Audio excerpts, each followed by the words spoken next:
So what do you do if you identify that you or a colleague or friend does have a mental health issue and they do need help? So there are a few different paths that you can follow. Firstly is trying to talk to someone yourself, but then who would you talk to? The most importantly, you need to have someone that you can trust, who you feel like you can tell anything to. So that might be another colleague, or it might be a friend or a family member. If you find that that person is being supportive and trying their best to help you, but maybe you need something more, maybe they don't have the specialist knowledge or expertise that you need, then I recommend you go to a GP, because then they will be able to either help in that instance or then refer you to a specialist person, be it a psychiatrist or a consultant, whatever is needed for you to get better. It's just about what you need. Another path you can take is to talk to a Samaritan.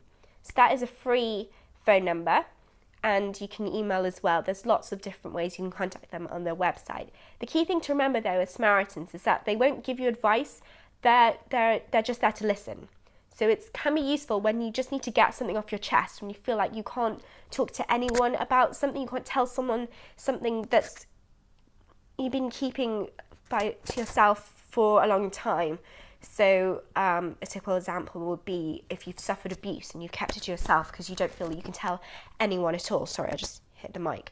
I was just saying a typical example of just needing someone to talk to who might not necessarily give you advice is if, for instance, you've suffered abuse and you felt like you couldn't tell anyone. So just taking that step of saying it to someone, even not necessarily getting advice or anything, but just being able to say it out loud to someone, that can be a huge step psychologically as well for you, and then can be the first step for you to talk to someone who perhaps can give you help, be it the police or a specialist person in the medical sector.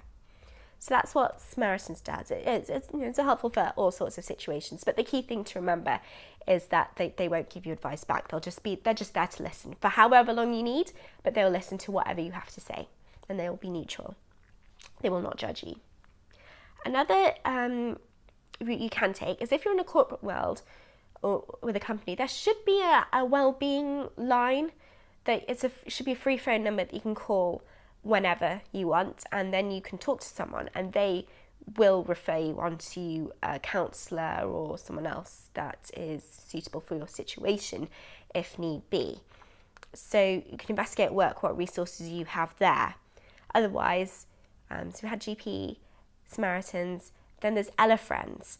That is a sort of forum. It's kind of like a Facebook, except you don't have to put your real name or your photo up there. You just pick a username so you can be anonymous, and you just share your thoughts, and you can support other people as well. And it's amazing actually. You can post something that you've been having a bad day, and complete strangers will give you like love hearts or give you comments saying, oh yeah, I agree, or I feel that too, or they'll give you little bits of advice or something. So it's a way of connecting with other people who want to help other people with issues who've gone through maybe similar things or different things, but can still offer their own perspective or their point of view. So that's something if you're more tech savvy, I suppose, if you want to download the app onto your phone and be able to just use that whenever you want. So in summary, those are the key main routes you can take. A friend or family, just someone you can trust, a helpline perhaps at work, Samaritans, Ella Friends, which is run by the charity Mind, or talking to your GP. It may be that in most cases that you use one of those other resources, but then you end up talking to your GP, because they can then either prescribe you necessary medication if suitable, or they can then refer you to a trained professional, whether it's on the NHS or you manage to self-fund yourself privately. Thanks. Bye.